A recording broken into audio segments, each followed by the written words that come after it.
Good evening, everybody, and welcome to Monday night's Tilton Talk Show. Yes, we're back, our regular Monday night slot, sponsored by Affordable Cars of Tamworth. Well, I wonder what we're going to talk about tonight. Well, I'll just introduce you to the panel and the legends who are with me tonight. So we'll start with the puppeteer himself, Mr. Chris Brown. Good evening. Hey, all right, Chris. We've got Mr. Paul Hipkiss. Evening all. We are joined by Craig Courtney. We're also joined by, all the way from America, our all-American hero, Mr. Mark Meredith. Hey guys, how are you? Sorry, I was having some issues then with the sound, but all good here, thanks. Great to be back. It's because I called you a hero, you got all flustered. That's exactly what it was. And the 2024 first appearance for Claire Giblin. Hello, good evening. You all right, Claire? And yeah, fabulous actor today, yeah. Oh, no, it's like a late present, isn't it? Yeah. Chairman of the board, Alan Watton. Good evening. Hi, Alan. And last but definitely not least, we've got our special guest tonight, Mr. Tommy Mooney. Hi, Tommy. Mooney.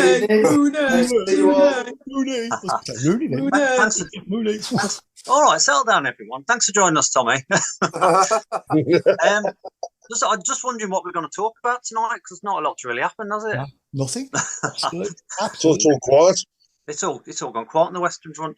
Mr. Tony Mowbray is not a guest, but we're going to be talking about him first, I think. What's everyone's thoughts? Because I'm quite chuffed, to be honest. Wasn't quite Steve Cooper we were, sort of talking about, but I'll go to Paul first. Paul, what do you reckon? I'm over the moon, mate. I really am. I mean, I think Tony now obviously is 60, and he's obviously got good knowledge of this division. He's got promotions on his CV. He's got playoffs on his CV. He's took clubs, obviously, mainly at the top end. He's never really done a bad job, has he, wherever he's been? And he knows the club as well, I think. Having been in the Midlands, in and around the Midlands with the Baggies, I think he'll have a sound knowledge of our club as well. And he would have played against us here in his playing career as well. I seem to remember him playing for Ipswich against us back in the 90s as well, when he was coming towards the end of his career as well. And, I'm over the moon with that, to be honest. And I think that'll stabilise us now. He'll steady the ship, and it'll be interesting to see, if we can hopefully get a new manager bounce now and start to, climb up the table a little bit and get a few results. And I'm looking forward to the game on Saturday now. Yeah, it's brought that buzz back, hasn't it? Yeah. It's not like a chore, I mean, Craig, what do you think? I mean, to bring somebody in with his experience in the league is a huge bonus for us, first of all. And all the sound and all the noise was around Cooper, but actually, I think with a win ratio in the league of over 40%, Mowbray brings an equivalent stature. And speaking to a couple of Sunderland fans, they were sad to lose him. So their loss is most definitely our gain. He also seems really, really up for this role, which we desperately need at this present moment. And let's hope for that climb up the league and hit the ground running on Saturday. Yeah, I mean, he has got a great pedigree. I'll come to you, Tommy. You're next. What have you had any dealings with him, or what's your take on it? First and foremost, I think it's a fabulous appointment. I have to say, he's had relevant success at every club he's been at as a manager, and to a certain extent as a player.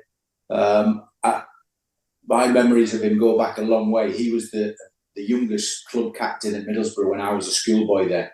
Oh, really? So I met him in my early teenage years, and then went on to play against him. I did. Rather stupidly, I put the end of my nose on the end of his elbow too many times. There's no messing about with Tony. I can promise you that. And certainly I know people that have played for him as a manager. I've played against his teams as a manager.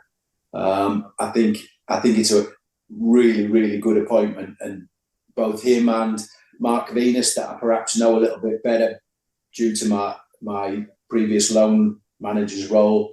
I think they're a good team, and I'm looking forward to seeing how they adapt and how the squad adapts to their style of play. Yeah, absolutely. I mean, it wasn't the big name, the big sort of glitzy name that we've had in recent years. But going over to you in America, Mark, what was your take on it? I mean, anybody talked about it over there much?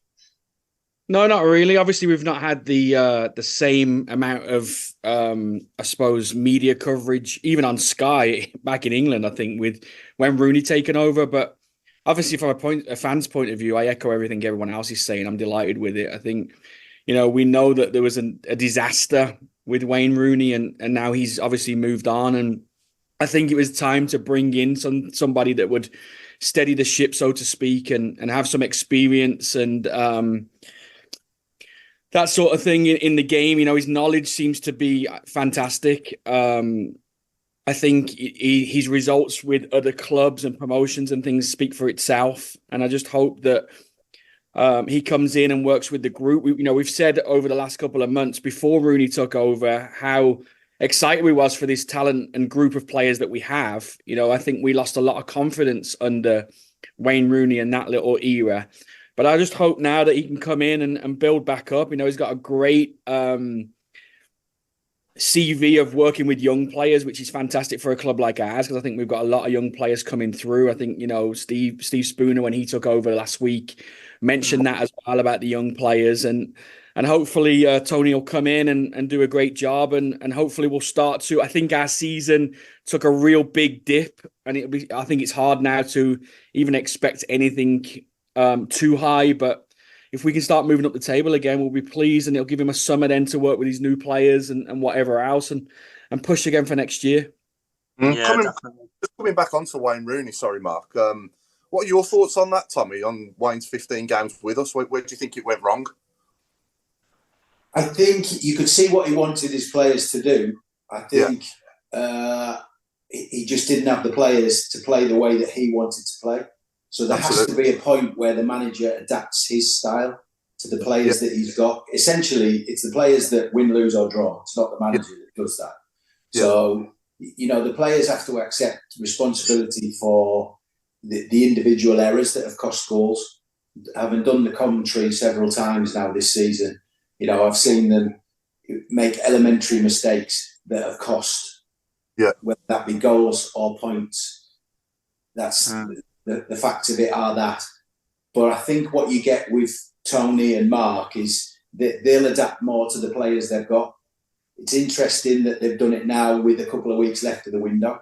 So whether there's more investment and more players, because if they'd spent money on players that could fit into the Rooney style of play and then got rid of him, it would have been an even bigger mistake.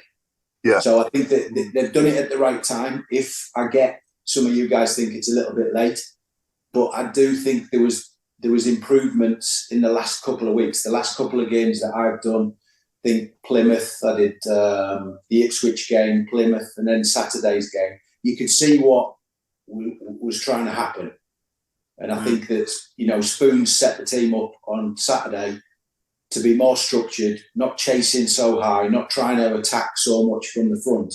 And you put Jukovic in the team, you know what you can get. He does what it says on the tin. So I think you'll see more of that from Tony and Mark. And, you just need everybody to get behind whoever's in charge, because I've said it several times, St Andrews, when it's full and it's bouncing, is one of the best stadiums in the EFL. Yeah. It's just for the atmosphere, for you guys, what you do to it. And I've been there as an opposition player as well, and it's scary. So whatever happens, we have to get more bums on seats and everybody behind the manager and the players. And you said, at this stage of the season, it sounds daft. Everybody's worried about the bottom of the table, but you're 4 wins off the playoffs as well. Yeah. Not a million miles away, is it? All of the games coming up at Easter, that's a week. A week's result, you can pick 12 points up. Yeah. And I genuinely believe, you look at what Tony did with Sunderland, I can't think of a better man for the job at the moment. No. I mean, sorry, Paul. I was going to say, Claire, you went up to Hull on Saturday. What was the mood like up there amongst the fans? Did you sort of gauge any sort of reaction to the compared to Leeds, it was a totally different ball game. I mean, Leeds, it was toxic. It hasn't been like that since the Zola era or Cottrell. I think that with all of the, you heard the chants that we all sang, it was very, very toxic. But I'm just so glad that we got someone with experience. I mean, Spooner did a fantastic job on Saturday. They came out, they played. We even tried to play from the back, but then when they pressurised us, we hit it forward, and we did look better. And the players wanted it. I mean, you had Dion Sanderson coming, driving forward and hitting a great shot, and the goalkeeper saved it.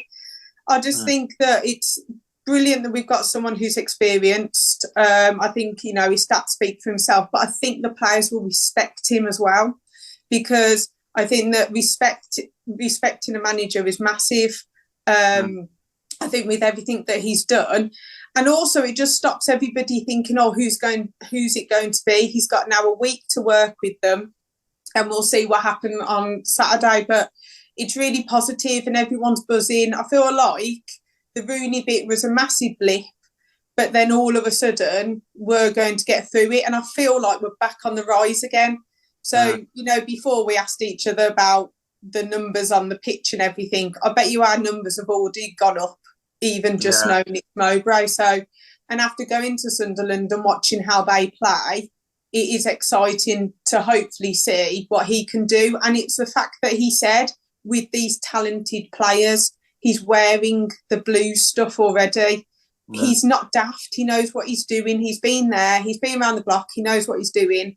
Like, he's already said about us, the fans, because without us, you wouldn't have a football club. So I'm just really happy with it, and I'm just glad that that era's over and we don't need to talk about him anymore. Yeah, I mean, to be fair, like I say, talking of experience, better bring Alan in. Alan, what's your take on it? On Saturday or today?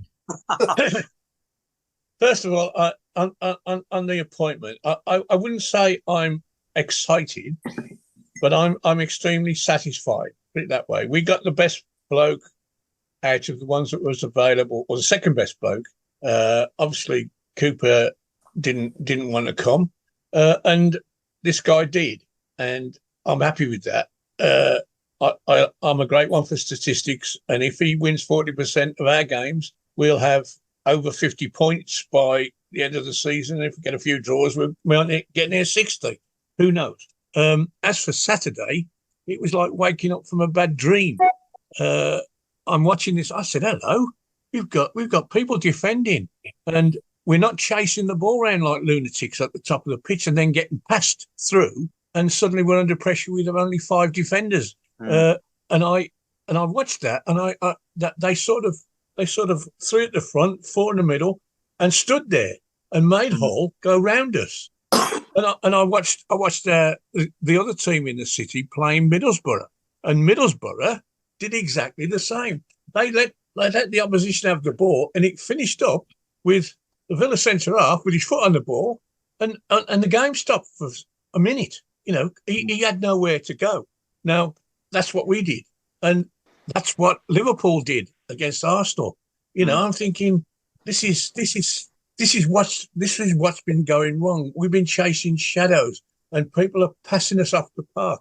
Now we stood back, and we didn't start harrying them till they got near our halfway line, which means everything is compact. And if they pass the ball into the midfield, we got 4 blokes there, and we got another 4 blokes behind them, and Hull never really broke through until the last minute, and that should have been saved.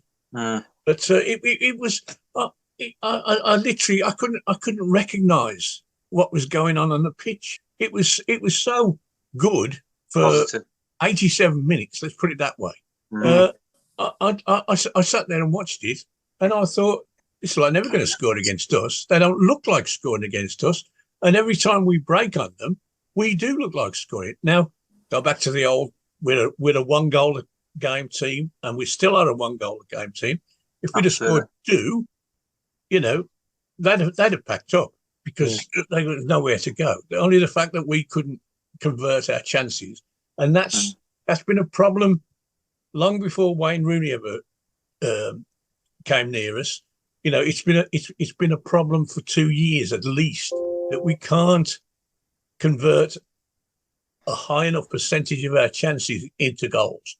Now that's something that Tony Mowbray will have to look into. If we can find somebody who can, get 10 goals between now and the end of the season, great.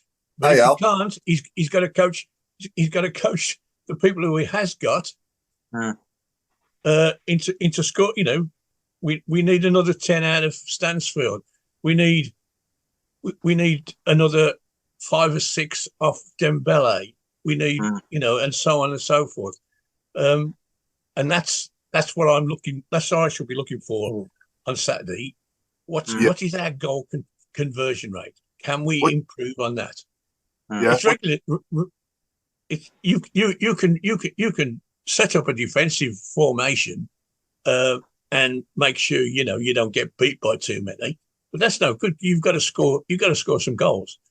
Especially in the cup as well. What do you reckon, Tommy? If only we had a left-sided player who could get 16 goals a season, eh? Yeah, do you know anyone, Tommy? I used to a long time ago. No, not anymore. I think I agree with everything that's been said. I just think that what Tony will do is he'll see that issue. Yes, the strikers do need too many chances to score. Look at, Dukey at the weekend. He had 3 chances in the first half. Away from home, that's not what you expect as a striker. You don't expect that. And he probably missed his easiest one before he scored. Absolutely. So if you've got a striker that scores with 1 every 3 chances, then give him 6 chances and he'll get 2 goals. So it's not rocket science. Get the ball in the box more rather than messing around with it. I've always said, as a player, as a coach, working in recruitment, the game of football bores me between the 18-yard boxes. Get the ball in the box and defend your own box, and the rest in between is just, it's just a means to an end. So I think the ball will go in the box. Look at how Sunderland played. Yes, they'll have an awful lot of possession under Tony Mowbray, but they put the ball in the box. And so when the ball goes into the box, you've got more chances for your strikers. So if it is that ratio, then they're going to get more goals. Yeah, that's what I would have always said as a player. If we're not scoring goals, it's because people are not putting it in the box. It'd never be my fault, you know that. Still part of the strikers' union. Just get it in the box and see if I can score. I think the other players will do exactly the same. That's what happened when Stansfield got his goals early. He was given opportunities. He creates opportunities for himself where perhaps the likes of Jukovic and Hogan don't do that so much. I think there's an awful lot of improvement to come from Dembele. I get the supporters love how his tricks and his flicks. I'm not interested in that. I want to see end product. He has far too much possession of the ball not to have more assists. So, and the same when Spoons played Stansfield on the right-hand side on Saturday. He's got all of the skills to create chances for other people as well as himself.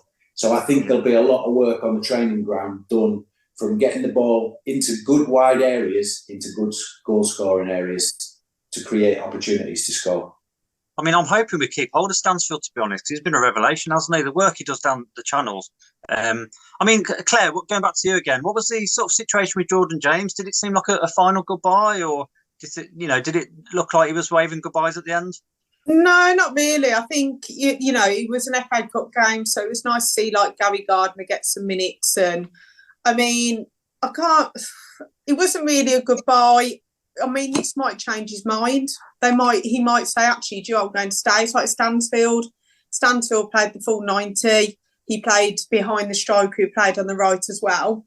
I've got to admit, Long coming back in strengthened it. And I think Lee Buchanan had one of his best games for us. I think defensively we were solid. Even Drame was brilliant as well. Jukovic played well. Yeah, great cross, great header. I just think that, Dembele, like Tommy said, sometimes he takes too long. Like if you ever watch the Premier League, there's an extra pass in there instead of going for the shot and things like that. But Mowbray's been around, he's had Diallo, he made him into a good player and people like that. So we'll just wait and see what happens. But I don't think it was really a good buy for Jordan James. Hopefully we can keep him. Mowbray might be like, we need to keep him and build a squad, his squad around him. If we've got these young players, why do we need to keep selling them all the time? At least give him a couple of years and sell him for more. Let's, see what we can do. Get rid of some of the old wood that need to go, and then build around, the Jordan James, and see if we can get Stansfield and people like that, and then build up instead of selling our young players and then going from there. Question from me for everyone here and all our viewers as well. You're Tony Mowbray now. You've just walked into the training ground today. You've obviously took your first training session, and knowing the players like we do, and Tommy, I appreciate if you can't answer this being on co-coms, but who would be the first player, or what position would you upgrade first? If let's say you've got to sign a player, you've been given a budget to spend. I don't know how much that is, but what player would you focus on first as a priority to get into the team as say an upgrade? Goalkeeper. Anyone disagree with that? I think a striker is desperately needed. So, to play off Stansfield, because Dukey was phenomenal the weekend. It was a prime example of play to people's strengths that we've been saying for weeks, right? And there's still nobody better in the air than him. But can we get 90 minutes out of him week in and week out? No. So if there was somebody to come in of a young, dare I say, a younger Duke, and somebody that's going to give that little bit that we can play with and where Stansfield can latch onto, and the goals will come. The midfield, I think, is really good at the moment. It's actually probably our strongest midfield for a long time. And Claire agreed with the defence. Etheridge, for me, it was a shame. It was always a mistake in Etheridge. And that's what cost us on Saturday. But, apart from that, he didn't put a foot wrong. So, well, he hasn't played, has he? He hasn't played. He only plays in cup games. So you can tell why he's a bit shaky. I think for me, I think John Ruddy, I'm prepared to give John Ruddy a reset, because the last 15 games, we just weren't playing a way that suited John Ruddy's game.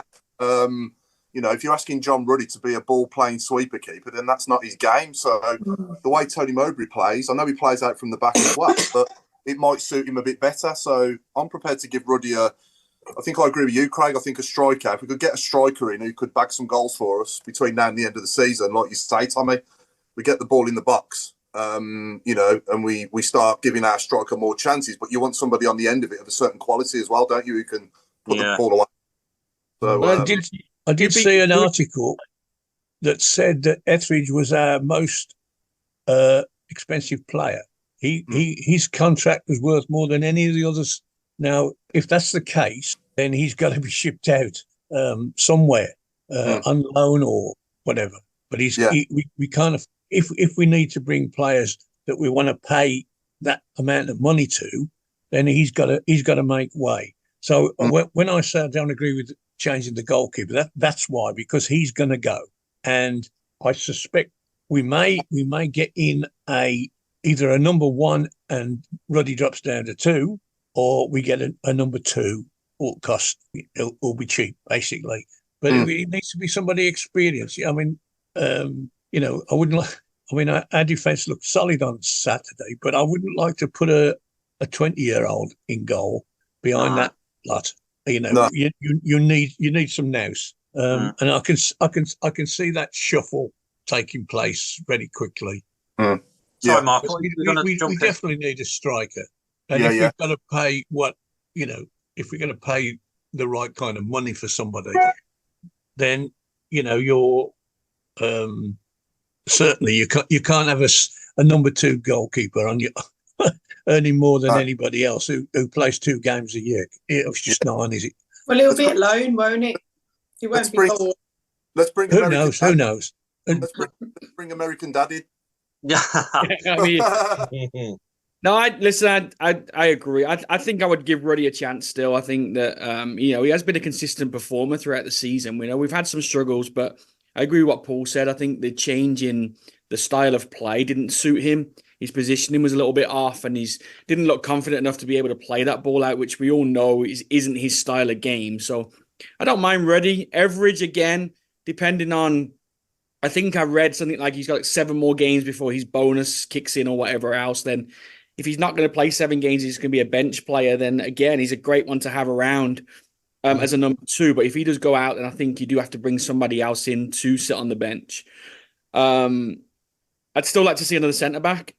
I think, Long came in and did a good job. Roberts is maybe injured. We don't really know where Mark Roberts is right now, but I think maybe one there, definitely a striker, more of a target striker, more of a Djukovic like you guys had mentioned. I think Stansfield can do a great job. I think Hogan could still do a job, honestly, if he stays around. But having somebody who's a ball winner up there to play off Stansfield, I think is great, because we can't keep relying on Juki now. Listen, I love Juki. He's been a great ambassador and legend of the club now. But you just can't keep relying on him, game after game. So I'd like to see that somewhere. And then obviously, depending on the JJ situation, if they do, get some money for him, then I'd like them to spend, a little bit on another midfield player. Just to come in and replace that a little bit. But I honestly don't think there'll be much transfer dealings in the next 2 or 3 weeks, honestly. I think a lot of it now will be, let's try to get maybe 1 or 2 in on loan. And then let's, push the players we've got until the end of the season. And then Mowbray's got his own summer to sit there with, with Venus and whoever else the backroom staff and say, what do we need for a real push next year? Yeah, I mean, we're not going to make wholesale changes in January. I think there's a thing around social media that we're going to go out and spend, 7 players in January. That's not going to happen, is it? We've got to be realistic. We've got to be clever and use the market a little bit, especially the low market. We need to stop the loan, don't we? Sorry, Claire. Maybe we need to terminate one of the loans for certain players that. Yeah. I'm not. We know who we're talking about, but yeah, I think some loans just haven't worked, and I'm sorry, but those, just pointless, really. And what showed is that they never came on Saturday either. So we'll see what Mowbray thinks as well. I don't know whether he worked with him at Albion. I'm not sure, but was he after?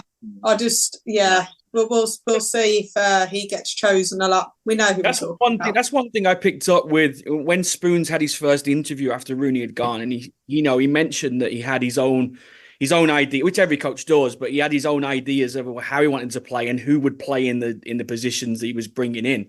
He brought Long straight back, which we probably all know now was probably an argument between Long and Rooney. That's why Long wasn't around. But he had Long straight back in the team, and I thought he was one of our better performers on Saturday.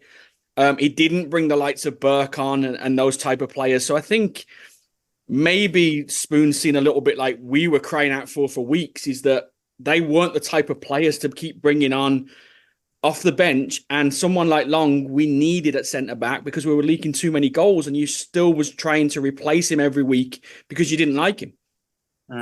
Yeah. Tommy, what do you think, mate, with regards to our team? I know you've seen us a few times now this season, and what do you think? I think the January window, having worked in recruitment for a long time now, the January window is notoriously hard to get in the players you want. I think if you're mid-table pushing for the playoffs, you probably spend a bit more money than you would in the position that the Blues are in now.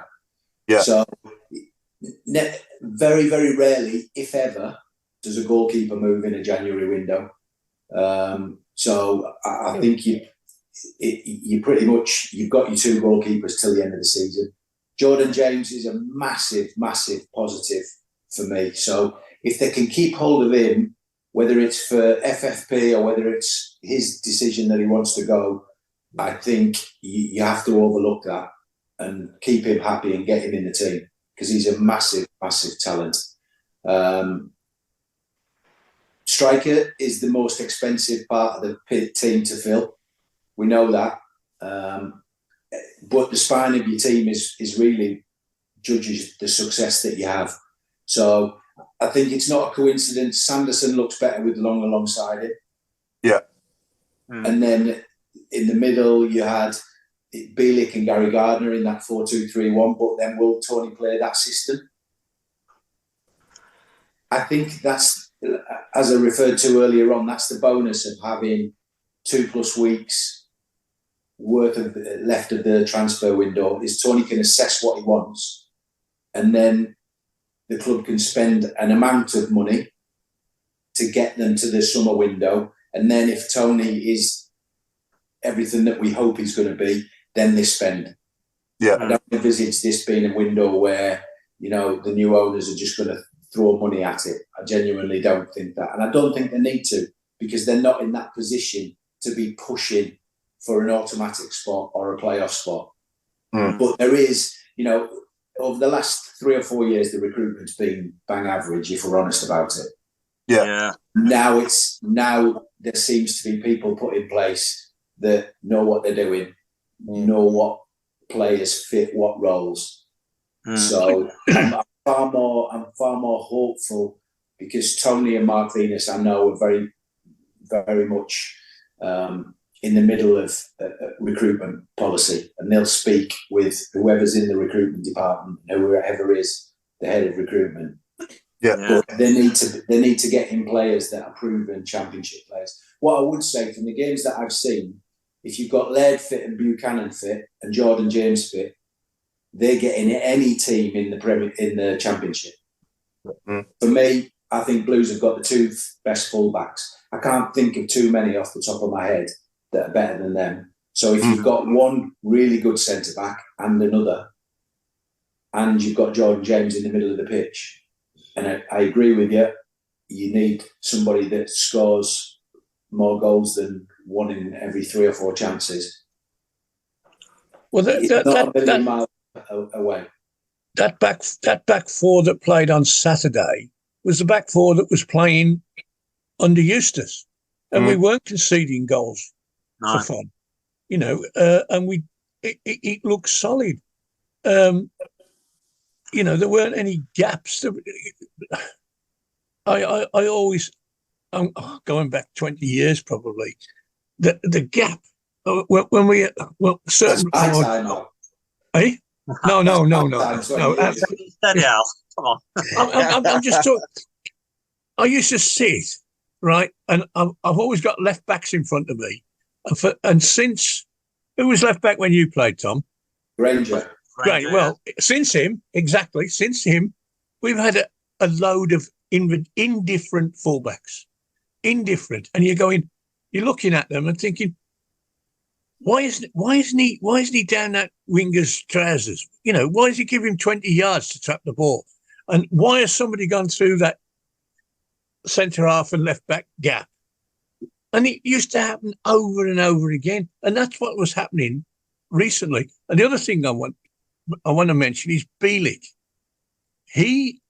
How much did we miss him for them 3 games? Now he doesn't get a lot of praise, and people question, well, what does he do? I'll tell you what he does. He doesn't pass the ball to the opposition, which our midfielders are prone to do. And he's 6 foot tall, and he stands in front of the back four, and he heads the ball, and he tackles, and he passes. He passes the ball. Now, unless something is converted into a goal, then you forget that he's made that pass. All you're thinking about is whether the guy's scored or not. And you're thinking, well, that bloke's put 3 or 4 telling passes through, and we haven't converted them. So Bielik's doing nothing. And that's not right. He is. And I remember when he got sent off, thinking to myself, that's 3 bloody games he's going to miss because of this clown of a referee. 3 bloody games. And we couldn't afford to do it without him. But you talk about JJ, when he's running off either side of Bielik, picking up the ball and going forward, and Bielik's in his, as I say, in the hole behind, we look at a far better side. Now, we've had JJ doing that job, i.e., in the hole, and that ain't what he's good at. What he's good at is bursting forward. Anyway, I'll shut up now. I think that on Saturday it proved if you play the players in the positions that they can play, we've got a good team. So like against Leeds, you had Long on the bench, Buchanan in the middle, Longello on the left. And at Leeds, we played okay for the first 20 minutes and then it just went downhill from there.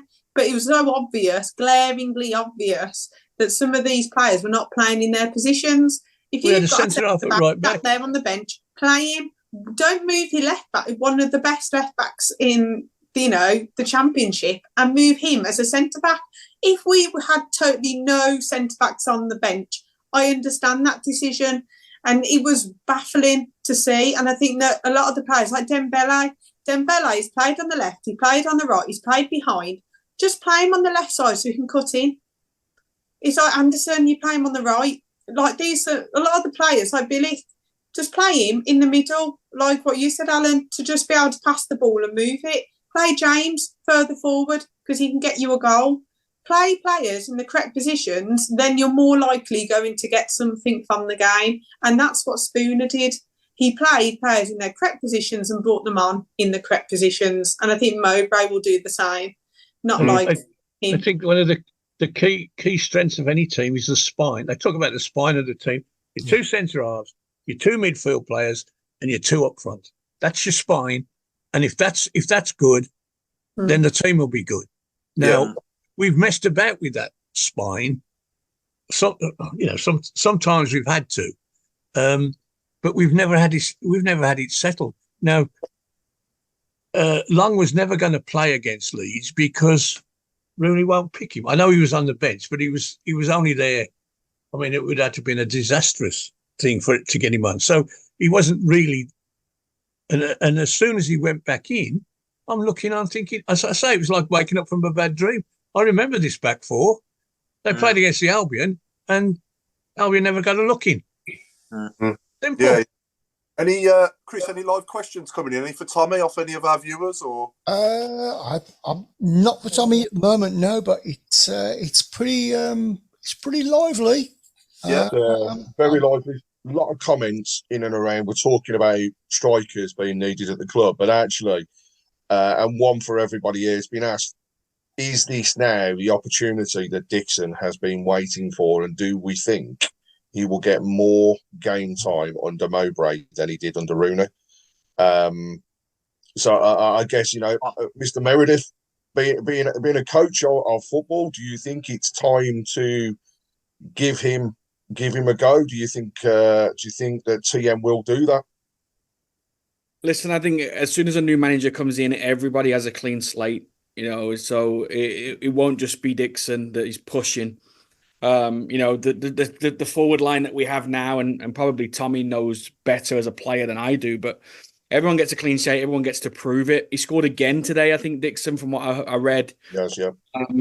Everybody's calling for that chance. Now, I think you got to put him, we talked about it a couple of weeks ago, I think you got to put him on the bench and get him around the squad a little bit first instead of just throwing him into, I suppose, the deep end and just, getting him in. Maybe the whole game in the replay, maybe that's a chance of putting him in from the start, how he does. I certainly think Mowbray's going to give him a chance to be in the squad. I think that, and, his pedigree and experience with young players, I think would be something that will help that. What gets me a little bit is obviously Rooney was one of the best strikers in England. What did he not see from Dixon, or did he not look? Because when the excitement of Rooney coming in was the fact that our forwards may work a little bit on the training ground with that. Now I've heard stories that Rooney wasn't at the training ground or whatever else, and that doesn't matter. But what was stopping Dixon playing in those games? But as I say, a fresh slate. If I'm going in there now as the manager, I'm looking at everybody. I'm not just looking at the players that have played over the last few weeks. I'm looking at everybody. I'm talking to the likes of Steve Spooner. I'm talking to the likes of Craig Gardner and people that have been around through Eustace and through Rooney's trade and stuff like that, and then just making the best decisions of what he sees. I think the Swansea game on Saturday will be a little bit. I don't think we'll see massive differences in regards to what we've seen on Saturday under Spoons. I think they're going to try to be quite safe. While adding in their little bits. But I think as the weeks go on, we'll certainly start to see the Mowbray style coming in, and hopefully he starts to, as Tommy said, he got 2 weeks of the transfer window in, maybe bring a player in that he wants to bring in, and if not, look at the squad in depth and see what can help us for the rest of the season.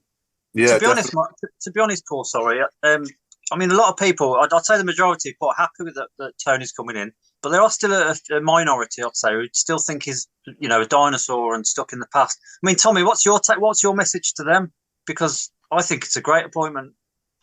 No, like I said earlier, I agree. I think it is a really good appointment. I get when people talking about Steve Cooper, he's in the waiting for a Premier League job. So for me, Tommy Mowbray, the whole world of football is astounded that Sunderland got rid of him. So for him to be able to come in as quickly as he has into Birmingham, where it's an area that he knows. Certainly, him and Mark have worked, at West Brom and at Coventry. So he gets the feeling. He's got a feeling for the supporters. He's been in the stadium probably dozens of times as an opposition manager and player. For me, he's not a dinosaur. There is no dinosaurs. Now Neil Warnock's out of work, there's no dinosaurs left in football. Everybody has... There's more staff in a football club than there's ever been, whether it be on analysis, medical department, everything else. Tony has moved on. You think of him as, I mentioned jokingly earlier on about him being, quite a violent centre-back, but he was a good footballer as well, but that was overlooked because of his aggression. His teams play football and know how to win games. That's the most important thing. It's knowing how to win games with the tools that you've got. And his tools are his players. So it's how he adapts his players to win football matches. I say every week, I'd say that the best place in the world for a footballer is a winning dressing room at like 10 to 5 or 10 past 5 now these days, with all of the extra minutes that they play. But the best place is a winning dressing room.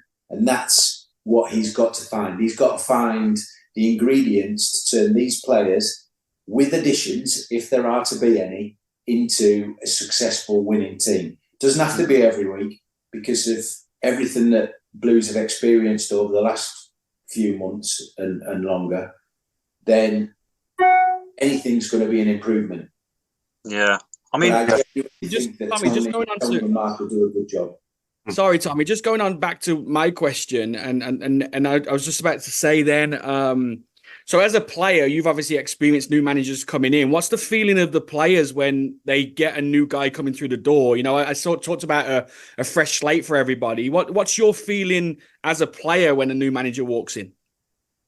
Well, there's two ways to look at it, because if you're either in the team and you're thinking, is he going to take me out of it? Or you're out of the team thinking, this is my chance.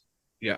So that it almost gives the whole dressing room a lift. There's a lift in noise level, pre-training, during training, after training. And the most successful teams that I played in were really noisy dressing rooms, because everybody's they're never always saying nice things to each other as well, Mark, as you well know. Yeah. The teams that I won promotions in were the most honest dressing rooms. So if I wasn't doing what I was supposed to be doing, I would be told, and I'd be told in no uncertain terms and within minutes, and I would be doing exactly the same to other players. And I think, I get it. It's a completely different era, and now the majority of the players that are playing now have come through an academy system that wraps kids in cotton wool, and that's why you don't see too many successful kids under the age of 23, 24. They develop later because they've been wrapped in cotton wool for so long. If you look back at my generation, there was, in every team, there'd be 19-year-olds in the first team, 18-year-olds in the first team. Now, it's every now and again you get them. I get that Birmingham have had perhaps 3 that are the Bellinghams, and then Jordan James coming into the team. That's not the norm throughout the rest of the division. There's not too many young players playing in there. So I get that, but I just have a feeling that Tony's a good appointment because he won't take any messing about. He's very, there's no grey areas. He's black and white, and he wants success. No matter what he's representing, he wants success. Tommy, just thinking about what you said, this might be a bit controversial. Would you reckon then Dixon should go out on loan for 6 months? He has to go out on loan for me, Claire. He has to. There's a huge difference between under-21 football and first-team football. Because we talked earlier on about you, Dukey, needing 3 chances to score a goal. In under-21s football, they get 4 or 5 chances in every game. So that's why the ratio is perhaps slightly not as real as it would be if it was first-team football. But for me, the younger the player is, if he's physically able to cope with first-team football, whether it's playing for Leamington, Stratford Town, Walsall, it doesn't matter. Go and put them in a 3 o'clock kickoff. Because kids these days can get to 20 years old and they've never kicked off at 3 o'clock on a Saturday afternoon, let alone had supporters of their own and the opposition. Because sometimes for a young kid, that's the hardest thing. It's the nerves. It's easy to do it to train. I know that the goals are the same size, but on a training ground with nobody watching, we could all score goals. Yeah, that's crazy when you put it like that, isn't it? They get to certain, they've never kicked off at 3 o'clock on a Saturday afternoon. When you think about it like that, it's quite mind-blowing, really, isn't it? But I'm conscious of your time anyway, Tommy. I know you're only with us till 7:30, but somebody asked earlier, I think it was Dom Kavanagh, he was asking about your memories of playing against us in the 19 playoff semi-final for Watford, obviously, when we played each other in 1999. I remember it well as a 20-year-old at the time. What were your memories of the night? I've said it many times over the years, as you know, Paul. The atmosphere that night, obviously we played there. I think Watford, we won 12 of the last 13 games to get into the playoffs. Very similar to as we did under Steve Bruce with Birmingham. We had a great late run. So then you've always got the momentum going into the playoffs. But we won the first leg 1-0 at Vicarage Road and then came back, and then Big Deals, who later became my teammate, scored after 6 minutes. And I genuinely, and I said it then, I said it at the time, and I've still say it now, I've never heard a noise in a football stadium. It shook. Like I did that night at St. Andrews. It was a nice sunny night as well. It was like tropical night, if I remember. It was until that point for me, wearing a Watford shirt, I've got to be honest, Mark. If that's what it's going to be like with an equaliser, what's it going to be like if you score again? And how are we going to deal with it? But it was just, I mean, we were very, very professional for the rest of the game. It was a boring game after that goal because we took the sting out of the game, and then obviously we won it on penalties. But it was part of the reason why I came to the football club, because I wanted to experience that atmosphere. Were you involved in this? I can't remember the name. Centre off now. The ex-Sheffield United who sent off, wasn't he? Holdsworth. Dave Holdsworth. Yeah. It wasn't you that he headed in the back of the head, was it? No, he's not. I mean, Dave's daft, but he's not that daft to head me. But no, it wasn't. He got sent off late on, but the game was over then, wasn't it? I think maybe extra time to play or something like that. It was a bit early in extra time. I can't remember. Like I say, I took an awful lot of elbows. It was a good 22 years ago. So. Got another good one for you from Jason Hughes as well. Tommy scored twice for Blues against Watford soon after leaving them. Did he celebrate, and what does he think of players not celebrating against former teams? It's a great one. No. Listen, I had 8 fabulous years at Watford, and as you know, I've worked for them for the last 4 years doing the commentary for their games and their corporate. So I have a huge affection for Watford, and I did at the time. I was bitter that they let me go when Vialli came in, but by that time, during that game, I was grateful that I'd been able to leave on a Bosman and sign for Birmingham. So when I scored against Watford, it meant a lot, But the respect that I have for the club is don't put it in the faces of the supporters. And my first goal that night was right in front of the Watford supporters. So I turned away, but I celebrated my goal. I was paid to score goals. Mm. And scoring a goal for a striker is a relief. It's not, the euphoria is relief because you've done your job. Statistically, you've done your job. You might have a great game and do really well, get 3 assists, but if you haven't scored, I was always disappointed. So in that respect, and it's a question that I've been asked many, many times, but never in the Watford Blues scenario. I was captain for the day. I was captain of Birmingham City. Of course, I'm going to celebrate my goal, but I wouldn't do it right in front of the Watford supporters. I peeled away. Yeah. When we had Robbo on a couple of weeks ago, and have you ever you've seen Gary Neville's podcast, haven't you? The Overlap, and towards the end of each episode, he does a quick fire questions for about 30 seconds, and I've started to do it with our special guests myself. So just very quickly for 30 seconds, favourite sport outside of football? Golf.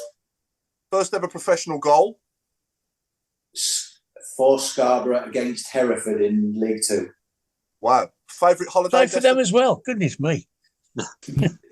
There's not too many I haven't played for. I played till I was 38. Give me a break. For 38 different teams. Yeah. Favourite holiday, Tommy? Valdelobo. Where? Because of the golf. Oh, okay, yeah. Go to chocolate bar? I'm not a chocolate fan. I'd rather have a cheese pasty. Okay. Oh. Quickest play you've ever played with? Played with? That's a tough one. That's a really tough one. I'd have to. Or against, if that's easier. Or against is either Sol Campbell or Thierry Henry. Wow. Yeah. Best and worst subjects at school? Best is maths. Believe it or not, I would have been an accountant if I wasn't a footballer. Yeah. Worst would have been history. Apart from the obvious reason, which is the obvious answer, which is family, what's the one thing you can't live without? Tilton Talk Show. And golf. Yeah, golf. Keeps me sane. It's the only chance. Golf is the only place that I can win and lose, and I love winning. Yeah. Which manager would you have loved to have played for that you didn't? Jurgen Klopp. Oh, good shout. Yeah. And last minute penalty for your life. Who's taking it? Me. Great answer. Yeah. There is loads more, but we'll leave it there and we'll move on with the show. But yeah, thanks for that. Yeah, quite like it. Yeah, it's good fun. Well, you want one more? Go on. What you got? If you have played with one player in football from all time, would it be and why? I'd have liked to have played with Harry Kane. Oh, yeah. I would have liked to. Technically, a little bit better than Jeff Horsfield. A little bit better than Horsfield. But I think I'd have scored. I might have got up into the 30s if I played alongside him.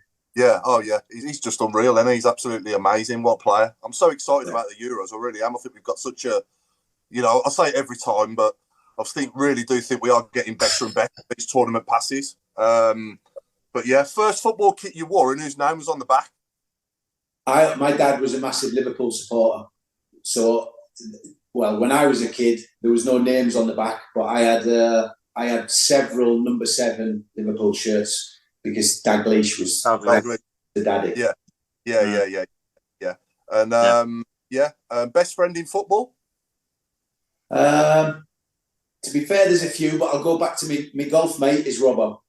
Yeah, great bloke, and he's a top man. And biggest phobia, finally? Heights. Yeah, same as me. Yeah, I'm the same. Anything that I can't survive a fall from, I'm no good. Tommy, how good is Robert at golf? Not the best, to be honest. It's just that's why he's one of my best mates. He's the only person I can take money off regularly. I'm going to clip that bit. I mean, going back to sort of tradition and stuff, talk about the FA Cup. I mean, we're all excited tonight about the draw and so on. Were you like that as a player, or did you just see it as another game, or how did you? No, I was brought up on. as a kid, obviously, I'm from Middlesbrough. My dad was a Liverpool supporter, which I became a Liverpool supporter. It sounds daft, but it was cheaper for us to get to Wembley than it was to get to Liverpool. Oh, so I see more cup finals than I did league games, because Liverpool in the 80s were always in the cup finals. So the FA Cup was a special day for me.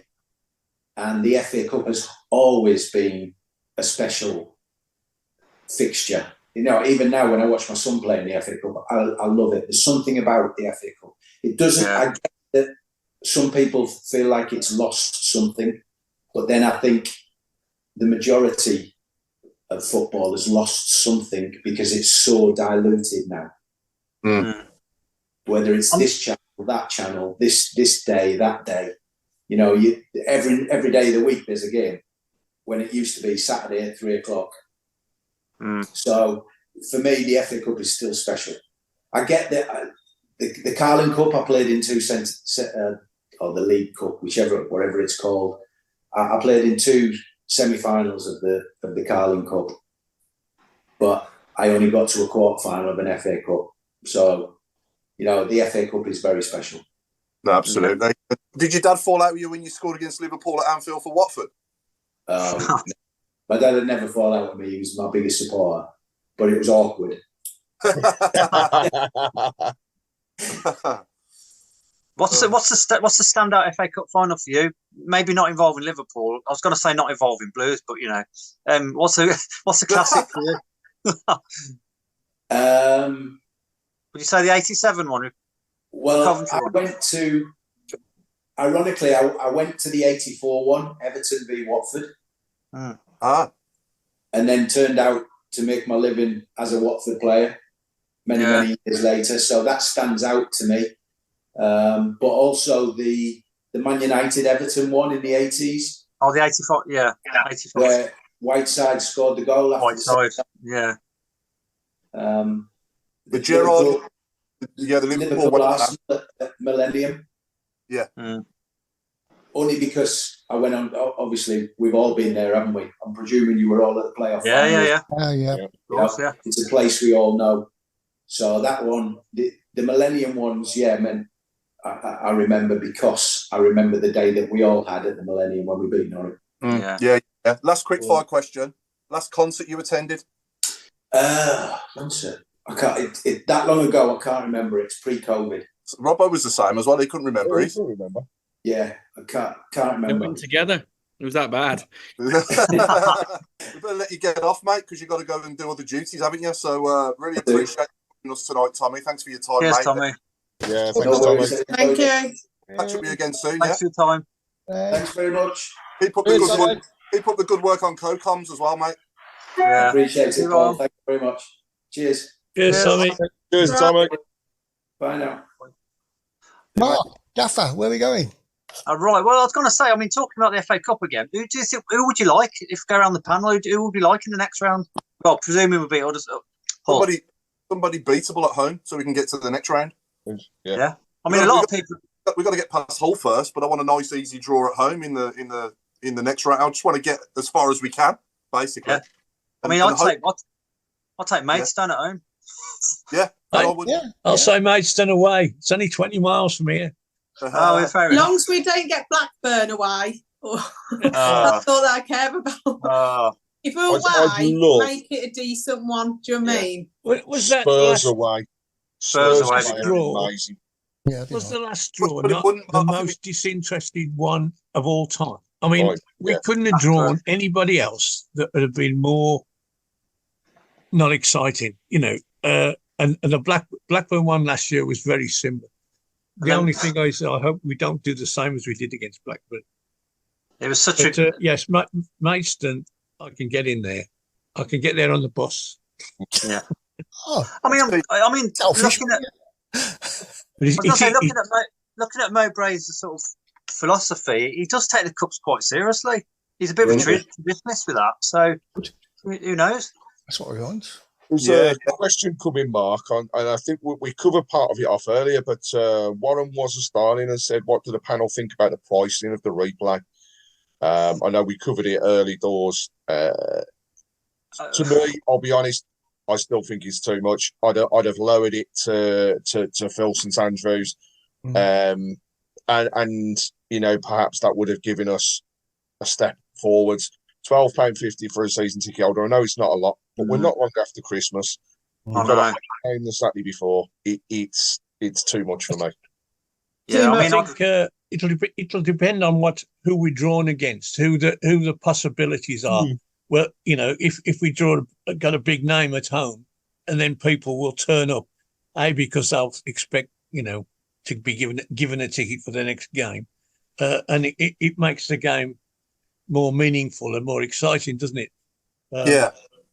Hull did £10 and £5 and £1 for kids. I think after everything we've been through over the last few months, especially I know that I choose to go home and away, but you could have given us it for even a £5, just flat out £5 adults, £1 kids. Let's get them in. Let's make some money.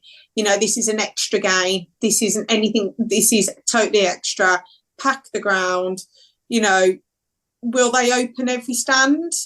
I don't know. Is it just going to be the Tilton and the Cup? Because sometimes they close the main stand. Yeah. So, you could have got kids in there. If you said a £5 for an adult, just done a flat £5, or do you mean? Or made it a £5 for season ticket holders, £7.50 for adults. I don't know, but they've missed out on a real opportunity. £12.50 and then £15 if you're not. Would you spend £15 for Blues against Hull in a replay after everything?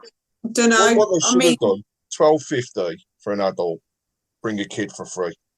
Right? Yeah. If you can't do £5 and £1 or £10 and £1, meet it in the middle, because it's just we've got to get that family side of things back. I agree though, in terms of the draw, if we were to get somebody that's half decent and it was going to be a home game, then we're going to get more people down there, because everybody's going to suddenly go, I've got to have a ticket stub to be able to go. So it could play into our favour, but we shouldn't be looking at it that way. We really, really shouldn't. And I agree. I think they've missed a trick. Can I ask everybody on the panel and everybody watching? Can I ask an honest question? Would you like to play them lot up the road at this moment in time? No. I want to stay well away. Playing them lot up the road is horrendous. Just I don't want to put it out there. No, thank you. No. Do you realise that Saturday was the first time they'd won a cup tie in 9 attempts? And how lucky were they as well? How lucky he went off the bloke's backside. Yeah. And not only did he go off the backside, it curled. It started. The original shot would have gone 5 yards to the right, and the backside turned it like a banana, and it just went inside the goal. Yeah. I've just thought about that a little bit more, actually. If we was at home against them, and now we've got Tommy Mooney as well. I don't know. Anything can happen. How far do we think we're actually going to go? I mean, wouldn't you like to go out with a against the Villa at Villa Park? Not Villa Park. If we was to do it, I don't want to go there. We want to play them down St Andrews and get a cheeky 1-0. We got to get past Hull first. We couldn't beat them in the first half. I know. You mean? I know. Well, we weren't 3 up at half time Saturday. I don't know. We Juki's other chance and Dembele in the bar, and it was. We should have been out of sight, shouldn't we? But unfortunately, we weren't, and we got to go again next week. But I do love the FA Cup as an event, though. I do. I've never agreed with semi-finals being at Wembley. I think that should be on grounds like going off the finals. And we've got grounds big enough as well. Old Trafford holds 75,000. Yeah. Tottenham holds 60. Arsenal holds 60. There are grounds available. I'm lucky to keep Wembley special. To have gone to Hills. I've got one. When we were talking about this lad Dixon, something came to my mind. Joe Bellingham, had he stayed with us, was not guaranteed a spot in that first team, was he? He struggled. He had a couple of starts, but didn't finish them towards the end of the season. And when we sold him, there wasn't an outcry, because we thought, well, he's not like his brother. He's just okay. But Mowbray I think first 2 games he was on the bench but came on, and he's been in the side ever since. So I'm hoping that if this lad Dixon, has a chance to do something, that he might, it won't be, we'll take care of him and all this nonsense. Stick him in if he's good enough, obviously. Whether his attitude will be like that, he was quite happy to do it with Joe. Why not some of our lads? Yeah, maybe do next Tuesday. What have we got to lose now? Yeah. Do you mean to be fair? We have got to concentrate on the league. So if we do go out next week, it's not the end of the world. But it would be nice to see, chuck him in. Well, what's the worst that can happen? Or even have him on the bench and come on for the last 15. We might be winning or whatever, and just give them the opportunities. There's so many of them, that are doing really well for the under 23s, 21s, whatever. I just think that give them a chance. I think Dixon could be on the bench. I would have had him on the bench on Tuesday, but I think that Spooner went for experience because, that he can. I know that Hogan's not firing at the moment, but you never know, he can get you a goal. Mm-hmm. Let's not forget what Mowbray did at West Brom as well with his, he brought in some really good signings at West Brom and he really strengthened their side. I think actually won the league under him, didn't they? Yeah, they won the championship. He's got an eye for a player because at the end of I know that they're talking about Job going to Sunderland and getting together with his ex-coach and everything else, but there still has to be the sway of the manager. So, of course, yeah, he would have been involved with those discussions. It's his decision to play Job. He has spotted that talent. He has given him the opportunity. So, perhaps we will see some more kids, but I really do believe he's got, some signings in him, and they're only going to be loans. I can't see anybody coming permanent. I can't see any of our loans becoming permanent either to free up another loan. No, I can't. So I think we've only got that opportunity, and in this window, in a short window, it'll give him a chance. The comments, by the way, on the board, since we're talking about pricing, everybody's agreeing really that £5 or £10 would have been enough, but also people are saying it's revenue into the club, so we do need to look at how that's done.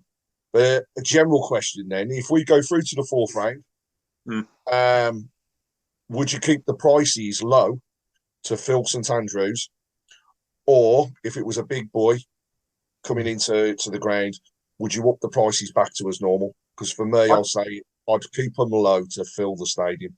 15 quid if we had someone higher. Doesn't that really depend on who we get? Premier League, they'll up them. At the end of the day, the owners are there to make the money. And I think that regardless of how we would argue on how much it would be, if you got a Manchester City at home, you would sell out on the fact that it's Manchester City at home, regardless of the price. We got the argument here right now, and I know the MLS is different, but FC Dallas are playing a friendly next week against Inter Miami. So Messi's coming to town. The ticket prices are $130, the cheapest ticket. Wow. $300, the high ticket in the Cotton Bowl for a friendly, and they'll sell that out in a day. Because you going, Mark? You going? I'm not going to pay those prices. No, I watched him obviously against Dallas earlier in the season, but I wouldn't pay the $130 a ticket. Right. Obviously, if I got to go and with somebody, I would go and watch it, but I wouldn't pay those prices. But the argument is that people will, and there'll be 60,000 people in that stadium because they're going to see one player, and the fact is that they would still imagine if you pulled up in the warm up. Imagine. Or was ill? Did you make the bench? I flew to Miami to watch the cup final 3 months ago. Lucky, obviously, I got a buddy that works at Miami, so it was almost free for tickets and stuff anyway. But he didn't play the game at all.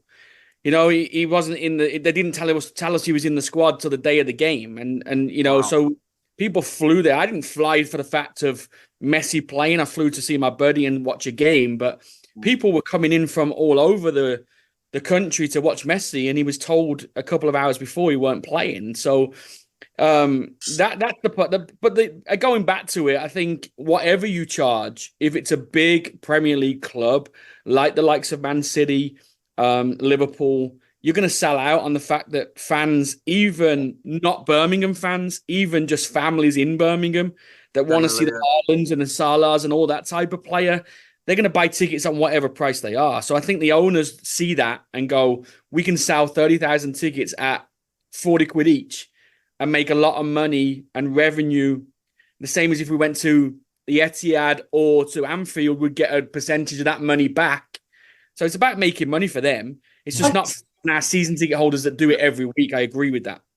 I get that. But for example, Paul, you know, when we're playing against like the Hulls and the Blackburns and things like that, they should be cheap, because I'd rather have someone pay £10 a ticket than have an empty seat.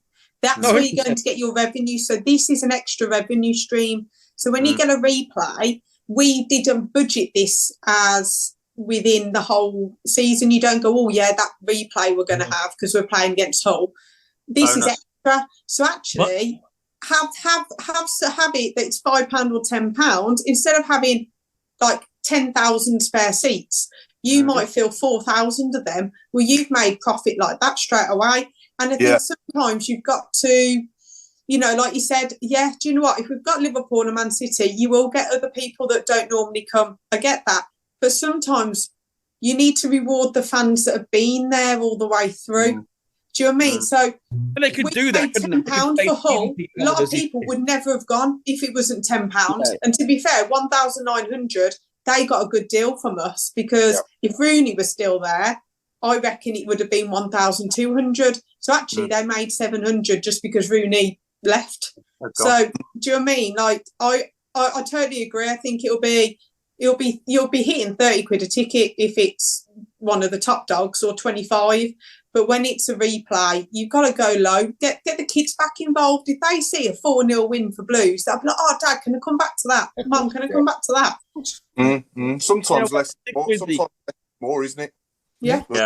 Same price. I'm with Paul. I'm with Claire. Stick with the same prices as the first leg. So if Hull was 10 and 5 and £1, why can't we do that for the replays? It's fair on their fans traveling. They're not going to get many probably on a Tuesday night, but it's fair for everybody if you just stick with what the original tie was. Yeah, no, definitely. I'm just thinking back now in my life so far of some of my best Blues FA Cup memories, and there isn't many. I mean, for me, I'd have to say Liverpool in '95 at home when I went to being a 16-year-old kid then, and seeing the likes of Steve McManaman, Robbie Fowler, John Barnes, all them great players. And that was, for me, that was probably the first time. Yeah, that was probably for me. One, when Otto scored. First time for me, I probably saw genuine world-class players live back then. Apart from, I went to watch England in 1990, but at St Andrews, that was the first time I'd probably seen genuine world-class players. What about everybody else? And same to all our viewers as well. Obviously, I know we're all different ages and generations, but what's our best FA Cup Blues memories? Wow. Mine would be the opposite way around to that one, Paul. Birmingham, Liverpool at Anfield. You mentioned it there, Mr. Meredith, the Ricky Otto goal. That day was amazing. And it wasn't just being at Anfield. It was the 60-odd coaches that were going up the motorway in one big line. The fact that they closed the exit to the motorway with the police to get us off so that we could get to the ground, and us all being in there in one go. I mean, that, I know it's Anfield, but that for me would be that's the FA Cup game that I always remember. And for the worst thing, I was at St Andrews against Kidderminster. Yeah. And it's not very often that I was there against Altrincham. I clapped Kidderminster off the pitch, because on that day they deserved it, and I'll never forget that. That's the worst one. Yeah. What about you, Alan? What's your best Blues FA Cup memory? Without doubt, for lots of different reasons, not just because we won, was Birmingham 1, Chelsea 0 in 1968. Yeah. Fred Pickering got the winner. I was stuck behind the Tilton goal. We were pounded by Chelsea fans who were finished up on the pitch before the game started, and it was a typical Brummagem against the Cockney boys, and that Chelsea side, Peter Osgood, Charlie Cook, all the posers on the planet, all in one team. Mavericks. And we absolutely hated them. And then we won 1-0. Fortunately, that led to the semi-final at Villa Park against the Albion. We absolutely outplayed them and lost 2-0. Yeah. And I lost my shoe. 60,000 people there. Crowd went forward. Bloke stood on the toe of my shoe. And in order to keep from falling over, I released my foot out the shoe, and I never saw it again. And my mother, "Where's your bloody shoe?" That's Sloth of the Goonies, was there? With no shoes on. Yeah. I think my dad come home with an extra shoe that night, Alan. And we were on the Holt end as well. Yeah. Chris, what was your mate? Oh crikey, Mum! It's got to be the 2 visits to Hillsborough. Got to be, semi-finals. Coming back on the specials. Some of us remember the special trains. Coming back on the specials at 1:00 in the morning and having to stand up because there's no seats. Yeah. 40,000 Blues fans at Hillsborough. I'm interested. Claire, what's yours? I did enjoy going to the West Ham when obviously their staging was first out. I did enjoy afterwards when they threw coins and horse at us. Yeah. That was entertaining in itself. I think the funniest one was when we had Man City during COVID. And I'll never forget, Jonathan Lecco was like, basically, he ran through and we were like, we could score with Jonathan Lecco, could score against this Man City team. And we just literally, I thought we played so well on that day. It reminded me a lot of the Huddersfield game at the weekend against Man City. And I'll never forget, like, there was a picture where we had like our goalkeeper and then all 10 players just basically being in a line going, come on then. But yeah, I do enjoy the FA Cup. I think it's lost a little bit of its glitz and glamour recently, though. But, it's always good when you get a little team in and, even if Maidstone get like Chelsea away or something, do you know what I mean? Like that would be like a dream. Yeah, you got the draw on in front of me at the moment. Oh, go on then, Claire. Craig. Well, I'll shout it out as we start, however they've started. Oh, lost you. Gary Mabbott's the person that's doing the draw. There is a lady next to him, and I'll be honest, I don't know who that lady is. Channel's it on, Craig? Yeah, it's on ITV. The one behind you. I've got on here as well. Newcastle away. I've forgotten about in 2007. 5-1. Yeah, 5-1. Yeah. 5-1, yes. Yeah. It was like a Wednesday night, a replay, wasn't it? Yeah. Remember Shearer and Gotti scored as well. Remember Shearer in the studio beforehand? Lovely. Yes. Yeah. Like that was even better to watch afterwards on the telly. Yeah. I remember.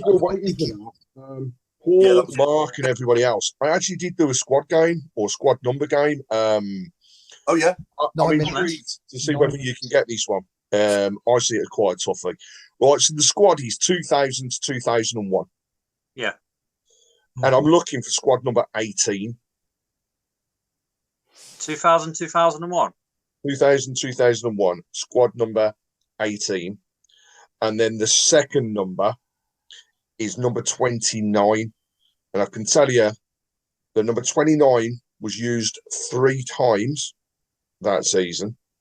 Number 18, twice. Oh, it's a big one. Yeah. I think one of the 29s is Peter Atherton, isn't it? So one of the 29s is indeed Peter Atherton. AJ wore 19 as well, didn't he?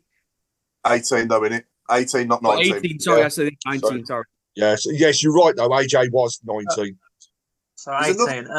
Is another one of the 29s Richard Edgehill as well? You're getting too good at this, Paul.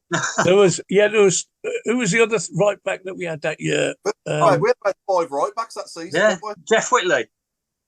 Remember him? I thought you was putting his name forward, and I was about to say, No. I'm just trying to, What was you about to say then? I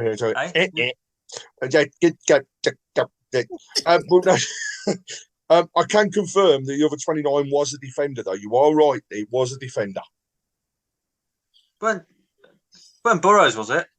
No, it wasn't Burrows. So first draw is Watford at home to Southampton. So Tommy is going to be a happy bunny. I'm slightly delayed behind you then because I've got it on. Yeah, I am too. Blackburn Rovers versus. Don't do it. Don't do please it. not. It's got a 2 in there, but it is just 2, and they are playing Wrexham. Blackburn versus Wrexham. I'd have loved Wrexham away. Imagine Brady against Yeah. Yeah. Number 18 in 2000, 2001. Yep. Come on, Mark. You're good at this in America. Gary Charles, wasn't it? So Gary Charles was number 19. Fuck's sake, I don't put that out. Next one, Bournemouth are at home to Swansea. Bournemouth are home to Swansea. Too late, sorry. Sorry, Gaffer. We apologise if anyone was offended by anyone's language there. Got where I was for a second. West Brom have drawn at home to Brentford or Wolves. Oh, Your Wolves, you're going for that game, aren't you? You're not You are wrong. just going to go for it. Steve Jenkins. That's a good shout. Steve That is, Jenkins is not one of the number 18s. Oof. Not the other 29. Here we go. Good one, this one. So West Ham or Bristol are at home to Nottingham Forest or Blackpool. And in terms of the other 29, no. Good point from Nigel Mann here. That proves that it's live, Mark. Yeah. Yeah. There's it. Indoors. yeah. When I'm not back next week, you'll know why. You're a one-match man. Yeah. 100%. Ladies and gents, Leicester City have drawn Hull City or Birmingham City We're away to Leicester. Yes. Oh. Oh, like- I love just like that 2 years King ago. power. at Yeah. Leicester. In bad, is it? It's only down the road from here. Mm. Yeah, take that all day I just wanted long. something- Really lovely I know we've got stadium. We went know there we've got- before COVID, didn't Yeah, I we? know, yeah. It was the last game before lockdown. Yeah, I was there. Yeah. I Yeah. just wanted And we was unlucky as well. Good I wanted something a bit more winnable, that was all. Yeah. We're not going to get past Hull yet, but I wanted something a bit more winnable than that, to be honest. Paul, It depends on what Leicester put out things there. happen. Yeah, things happen. Leicester will put their third team out. Yeah. When was the last time we won at Leicester? When we had Forsell and Clinton Morrison. Morrison. scored. Yeah. I think I was there that day. I think when Chelsea. Morrison scored. Well, 2-0. Chelsea at home to B6. Chelsea are playing B6 at home. Oh, that's good. That's good. Yeah. They can put the bus away for another year then. I'm going to give you a few hints here because I haven't heard any of the names yet. I can tell you that both of the number 18s were midfielders. Jamie The initials of one of them starts with a J, Jamie Pollock. correct? Jamie Pollock. Bollocks. He scored the best own goal ever. Apart from Olaf Malberg. That was the best own goal ever. Oh. What we got left? 129. They got 129 and 118. You know Jamie Pollock? He brought me a pint, you know. Don't talk Pollocks. No, seriously, he did. In the Aussie bar. Did it? Yeah, I was watching the Liverpool are playing Norwich or Bristol Rovers at home. Cameron Mark, Jerome bought me. Mark, Cameron Mark, Jerome bought me a double vodka and lemonade. you forgot to ask Tommy about, whether he had any memorabilia. security Oh, yeah? plans are in here. He's texting Security him. layouts in here. Does anyone remember a Wow. nightclub? Great called Sorry, The What? Spurs are at home to Man City. Wow. Oh. Wow. God, there is some big teams going out, isn't there, early on? Yeah. There's some really big ones. Sheffield Wednesday are playing Coventry at Sheff Wednesday. Ipswich have got Maidstone at Ipswich. I think I know the other 28. I think maybe. 29. 29. But go on. I know I'm not playing anymore. It's making his own rules. His own game. Tell you what to do, Mark. Walk out the room and then walk back in again and sit back Come down. back in. Come back in. What numbers was it again? 18 and 29. Well, 28 was Jimmy Harhalf anyway, but 29 I'll move on. Was 29 a midfielder? 28 was Jimmy Harhalf, but there is also one other 28. Is it Treadle and Tyler? No. Jack Williams? No. Right, so the 29 that you're missing, the first initial is C. Okay, just let you know, nobody on the socials is playing this because they haven't got a Scooby-Doo. I haven't got a clue what's going on. I'm not Good year this is. I'm just right out my shopping. Is his name Carl? It is Carl, but what's his surname? Carl, the centre half. Carl Tyler. Carl Tyler. Carl Tyler. What So number that's was it? all of your 29s. So your final one is number 18. It's another midfielder. And what's the first letter of his first name? S. S. Sonny Parker. No. Steve Robinson. Correct. Good shout, Mark. Great knowledge at the end of it. Great knowledge at the end. He Well done, Mark. he was 15, but was changed the number.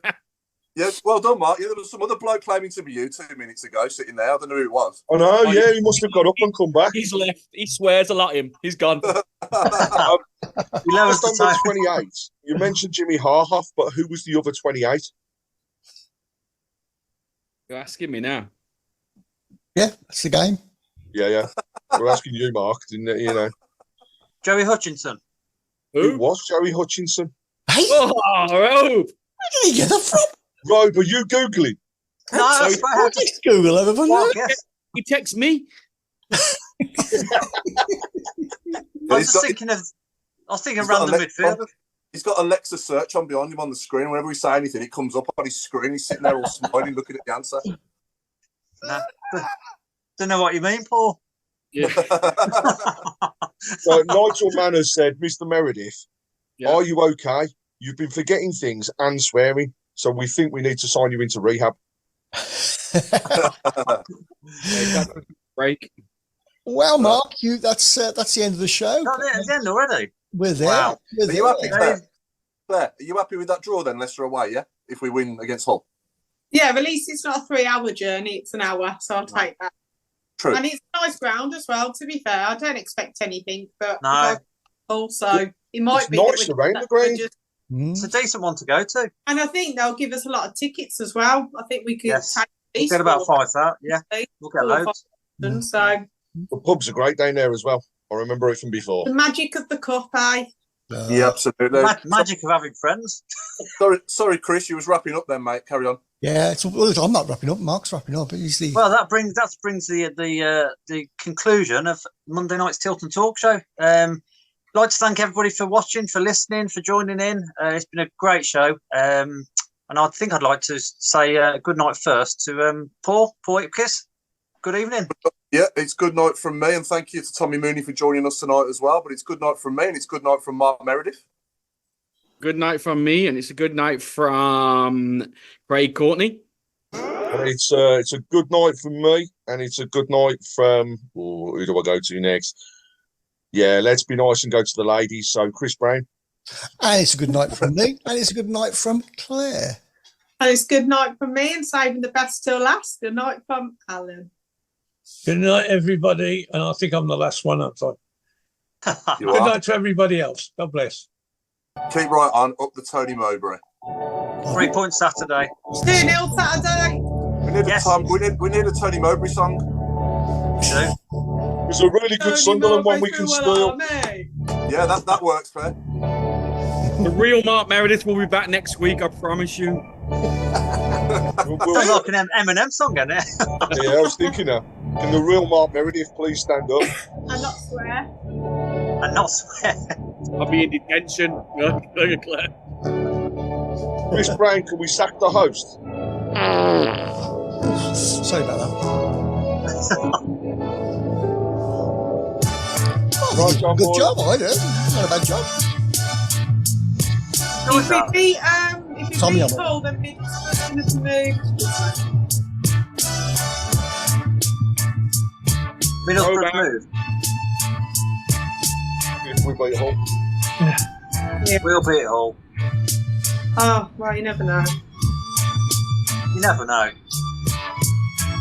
It's wine said, good night, everybody. Sweet dreams, and don't let there be 6 bedbugs, boys. Right. Tommy Mooney had to leave at 7:30 to go and look for a good goal scoring left winger.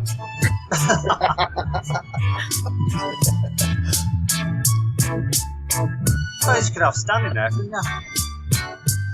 Mark, have you got any friends yet? I'm working on it, but I keep saying every week, this is my year.